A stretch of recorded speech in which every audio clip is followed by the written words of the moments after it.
صدقني لو انت عايز تخس او تنشف فدول اهم 5 نصايح ممكن تعملهم حرفيا. طيب يا جماعه، انا كابتن عزو، وكل يوم هقول لك انا كابتن عزو ليه وحشه كان كخه. ناقصين لمخه في الكلام. طيب يا جماعه، انا كابتن عزو، مدرب معتمد من نقابه المهن الرياضيه، وعندي الجيم بتاعي بقى 10 سنين، ومرنت ناس على ارض الواقع، ومنهم اللي دخل بطولات زي الفيديو زي الصوره دي، ومنهم اللي انا نشفت نفسي زي الصوره دي، وناس كتير زي الناس دي ده قول السؤال تاني. يلا قط يا فنان. يا باولو يا باولو. قط يا فنان، قط يا فنان. ما انتش يا باولو. طيب اول حاجه يا جماعه هنتكلم عليها وهي التغذيه. التغذيه من اهم الحاجات اللي انت لازم تركز فيها علشان تنشف او علشان تخس. طيب يعني ايه تغذيه؟ يعني الحاجه اللي انت بتاكلها دي انت جسمك بيحرق، فانت بتاكل اكتر من اللي جسمك بيحرقه، فبالتالي مش هتخس. فعلشان تخس لازم تاكل اقل ما ان يعني لازم تاكل اقل من ما انت حياة النبي محمد ما حد هيجيب لي جلطه غير ده. بتحرق. يعني مثلا انت يا عم ده مش تضحك بقى. حضرتك بتقول ايه؟ يعني عشان تحرق دهون لازم تاكل اقل من يا بيه طلع لسانك واخبطه كده، جايز في حاجه؟ ايه؟ طلع لسانك واخبطه، مش فاهمين. اطلع لساني وارج عشان يتكلم. تضحكوش ليه؟ وقف يا اسطى. باولو ما انتش يا باولو. طب يا جماعه، علشان تخس لازم تهتم بالاكل اللي داخل يكون اقل من اللي انت بتحرقه. طيب ازاي؟ مثلا النهارده بتاكل 2000 سعره حراريه، وجسمك اصلا بيحرق 1000 سعره حراريه بس في اليوم، انت كده هتخس؟ لا، ما انتش هتخس. فالصح ان انت تبدا تحسب الكالوريز بتاعك او السعرات الحراريه بتاعتك، وتبدا تشوف انت جسمك بيحرق قد ايه، بتتمرن قد ايه، وبتحرق قد ايه، وبتاكل قد ايه، علشان جسمك يبدا يخس او جسمك يبدا يحرق. طيب انت ما بتعرفش تحسب سعراتك، وما انتش معاك مدرب، والحاله فاشله والحاله ضنك، وما انتش عارف تعمل اي حاجه، هتقوم داخل على الابلكيشنات دلوقتي موجوده على جوجل. ممكن نحط لك الابلكيشن، صوره الابلكيشن، انت بتقول له وزنك وطولك وسنك وكل حاجه، وبتعمل ايه في اليوم، وهو بيقول لك انت محتاج انت جسمك بيحرق سعرات حراريه قد ايه. طيب لو قال لك مثلا ان هو بيحرق، ان انت بتحرق مثلا، انت مثلا محتاج في اليوم 3000 سعره او 2000 سعره علشان جسمك يكون ثابت، هو يقول لك كده، فانت بتعمل عجز من 500 سعره ل 700 سعره. فمبدئيا انت مثلا عملت 500 سعر عجز، فانت محتاج مثلا لو هو جاب لك سعرات ثباتك 2000، فانت محتاج 1500 سعر. ال 1500 سعره دول انت بتبدا تاخدهم من حاجات فيها اكل صحي، زي صدور الدجاج، البيض، السمك، كل الكلام ده بتبدا تستخدمه. وتبدا تاخد برضو الرز بتاعك، تبدا تاخد من الدهون الصحيه. ما ينفعش تمنع نفسك من الرز نهائي او تمنع نفسك من النشويات نهائي، لان جسمك اذكى منك. انت اول ما تقول له انا همنع نشويات او همنع اي حاجه فيها كربوهيدرات، هيبدا يقول لك ان انا مش هخس، او اول مرحله هيبدا يخس اول يومين 3، وبعد كده ما عادش هيخس.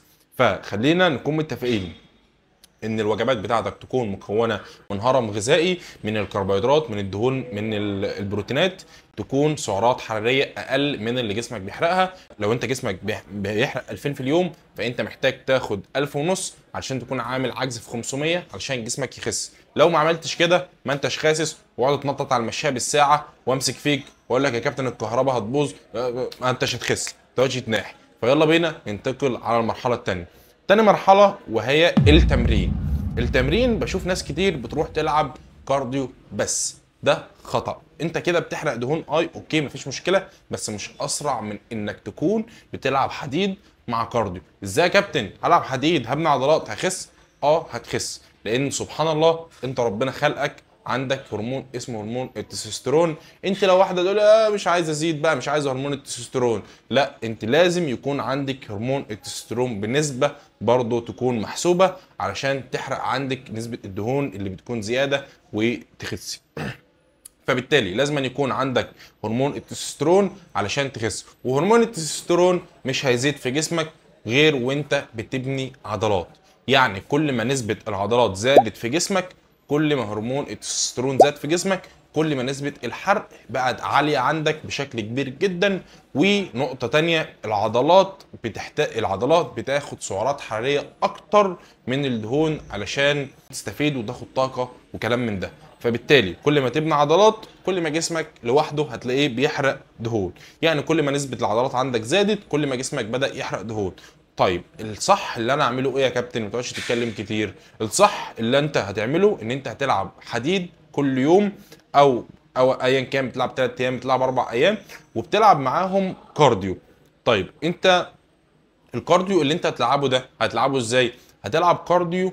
اهم نظام كارديو ممكن يخليك تحرق زي الصاروخ هو نظام الهيت كارديو. الهيت كارديو ده بيكون معتمد على انك بتلعب دقيقة اقصى جهد عندك ودقيقة راحة، بس مش راحة انك تقعد، لا، راحة انك بتكون مثلا بتجري على ليفل 10 دقيقة كاملة متواصلة، ودقيقة كاملة بتجري على ليفل 5 اللي هو ماشي، دقيقة جري ودقيقة ماشي، بتلعب نط الحبل، دقيقة اسرع حاجة عندك ودقيقة قليلة، بتلعب جري في المكان، بتجري اسرع حاجة دقيقة. ده نظام الهيت، وبتفضل منتظم على ده لمدة مثلا من تلت ساعة لنص ساعة. ممكن تبدأ ب10 دقايق لو الموضوع بالنسبة لك صعب، 10 دقايق، ربع ساعة، 20 دقيقة، وهكذا. نظام الهيت اثبت ان انت لو ماشي على نظام الهيت بيفضل يحرق حتى بعد التمرين بساعتين. طيب هنروح للمرحلة الثانية، النوم مهم جدا يا جماعة. جسمك ما بيحرقش او ما بيبنيش غير وقت النوم. لو انت مش بتنام كويس، وخصوصا في وقت الليل، يعني انت بتسهر ما بتنامش كويس، بتنام اقل من 6 ساعات وبتنام اقل من 8 ساعات، صدقني جسمك مش هيتطور، جسمك هيحبس ميه وهتلاقيك ما بتتطورش نهائي. فبالتالي لازم تنام مش اقل من 8 ساعات في الليل. اول حاجه تعمل عجز في السعرات الحراريه، تاني حاجه التمرين، تالت حاجه النوم، رابع حاجه شرب الميه. شرب الميه اهم من اي حاجه في التخسيس.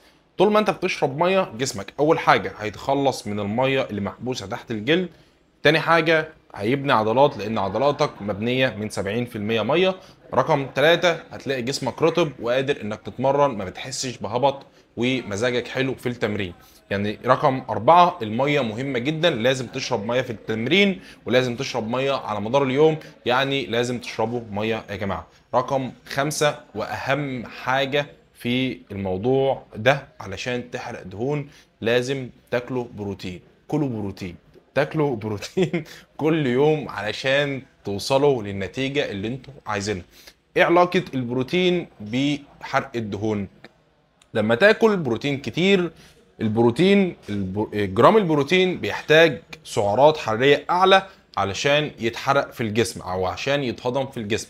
فبالتالي كل ما بتاكل بروتين اكتر كل ما جسمك بيحرق اكتر، كل ما بنيت عضلات اكتر، كل ما جسمك بدأ يتخلص من الدهون اللي موجودة فيه. ودي كانت اخر نصيحة، انكم تاكلوا بروتين بنسبة كبيرة علشان جسمكم يبدأ يحرق اسرع، يبدأ يحرق اكتر، يبني عضلات اكتر، فبالتالي هتلاقوا نفسكم شكلكم احسن، تحرقوا دهون اسرع. فدول يا جماعة كانوا اكتر 5 حاجات ممكن يحولوكوا لو انتوا بتفكروا تخسروا دهون وتبنوا عضلات، او لو انت بنت وعايزة تخسري الوزن التوتال عامة. فدي اهم 5 نصايح ممكن تعملوهم.